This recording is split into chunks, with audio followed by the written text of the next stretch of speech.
Author Robert Kiyosaki जब 9 साल के थे तभी से वो अमीर बनना चाहते थे, क्योंकि वो जिस स्कूल में पढ़ते थे वो एक अमीरों का स्कूल था और इसमें पढ़ने वाले बच्चे उनका और उनके दोस्त माइक का बहुत ज़्यादा इंसल्ट करते थे, क्योंकि वो दोनों ही गरीब थे।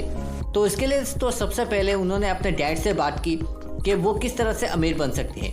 हालांकि उनके डैड काफ़ी ज़्यादा पढ़े लिखे थे, उनके पास कई सारी डिग्रियाँ थी और वो एक गवर्नमेंट स्कूल में टीचर भी थे, लेकिन उनके पैसों के बारे में सोच काफ़ी ज़्यादा नेगेटिव थी, जिसकी वजह से उनको आगे चलकर काफ़ी ज़्यादा फाइनेंशियल प्रॉब्लम्स का सामना करना पड़ा। और इसी की वजह से रॉबर्ट ने उनको इस बुक में पुअर डैड कहा है। और इस जगह पर रॉबर्ट के पुअर डैड ने उनकी मदद ना करने की वजह सिर्फ इतनी ही बताई थी कि वो एक स्कूल टीचर है जिनको अमीर बनने के बारे में कुछ भी नहीं मालूम है। लेकिन उसी जगह पर रॉबर्ट के दोस्त माइक के डैड को काफ़ी ज़्यादा नॉलेज थी पैसों के मामले में, क्योंकि वो एक सक्सेसफुल बिजनेसमैन थे और उनकी कई सारे बिजनेस अच्छे से चल रही थी।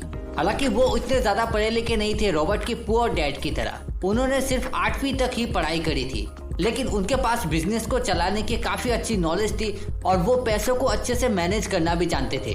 उनको ये भी मालूम था कि किस तरह से अमीर बनाया जा सकता है। तो इसके चलते रॉबर्ट ने उन्हीं से सारे के सारे पैसों से रिलेटेड लेसन्स को सीखे थे, जिनको इस बुक में उन्होंने मेंशन किया। और इसको लगभग उन्होंने 30 साल तक कंटिन्यू किया और बाद में जाकर वो भी एक बहुत ही कामयाब बिजनेसमैन और अमीर इंसान भी बने। और यही वजह है कि रॉबर्ट यहाँ पर माइक के डैड को भी अपना पिता मानते थे, जिनको वो यहाँ पर रिच डैड के नाम से बुलाते थे। तो आज की इस वीडियो में हम जानेंगे इन्हीं 6 लेसन्स में से पहले के 3 लेसन को, जिन्हें अगर आप सही तरीके से अप्लाई करते हो अपने लाइफ में तो आप भी बहुत अच्छी तरीके से अपने आप को फाइनेंशियली स्ट्रांग बना सकते हो। क्योंकि ऐसा नहीं है कि इनको सुनने भर से ही आप यहाँ पर बहुत ज़्यादा पैसे कमाने लग जाओगे या फिर अपने पैसों को अच्छे से मैनेज करना जान लोगे। आपको इसके लिए हर समय प्रैक्टिस करना होगा, मतलब इन लेसन को अपने लाइफ में अप्लाई करना होगा, क्योंकि ये काफ़ी सारे फंडामेंटल बातें हैं जो अक्सर हम यहाँ पर सुनते तो हैं लेकिन इनको इग्नोर कर देते हैं। तो चलिए जानते हैं कि वो 3 लेसन क्या क्या है। तो लेसन नंबर 1 है the rich don't work for money.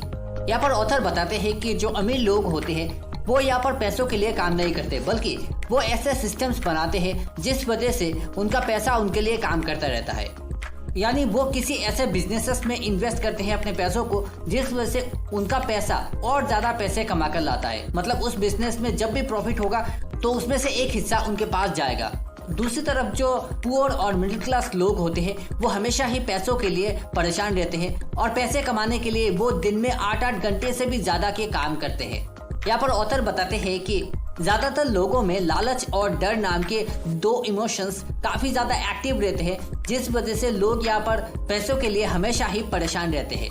जैसे कि यहाँ पर पुअर और मिडिल क्लास लोगों के बारे में ऑथर बताते हैं कि वो यहाँ पर जॉब लेने को परमानेंट सोल्यूशन मानते हैं, जबकि ऐसा नहीं होता है, क्योंकि कभी भी जॉब आपको इस तरह की सिक्योरिटी कभी भी नहीं दे सकता। ऑथर यहाँ पर कहते हैं कि ज़्यादातर लोग इन इमोशंस की वजह से रैट रेस में फंस जाते हैं। मतलब वो अच्छी तरीके से पढ़ाई करते हैं अपने स्कूल में और फिर अपने डिग्री को कंप्लीट करने के बाद कोई जॉब सिलेक्ट करते हैं और उसके बाद थोड़े से पैसों के लिए वो हर दिन बहुत सारी मेहनत करते हैं और उसके बाद भी उनके खर्चे यहाँ पर नहीं चलते, जिस वजह से उनको लोन लेना पड़ता है और उनकी EMI पे ही उनकी ज़्यादातर सैलरी यहाँ पर खर्च हो जाती है। तो आखिरकार उनके पास वो पैसे नहीं रहते जिनकी वजह से वो आगे जाकर अपने आप को और ज़्यादा ग्रो कर सकते हैं।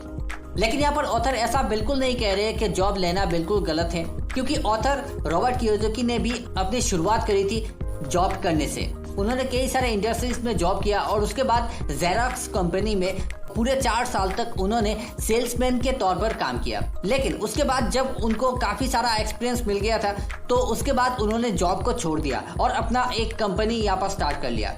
तो ऑथर यहाँ पर बताते हैं कि अगर आपको लाइफ में ग्रो करना है, अगर आपको फाइनेंशियली इंडिपेंडेंट बनना है, तो सबसे पहले तो आपको सीखते रहना चाहिए और उसके बाद उसको अप्लाई करके आप और अच्छी तरीके से अपने आप को ग्रो कर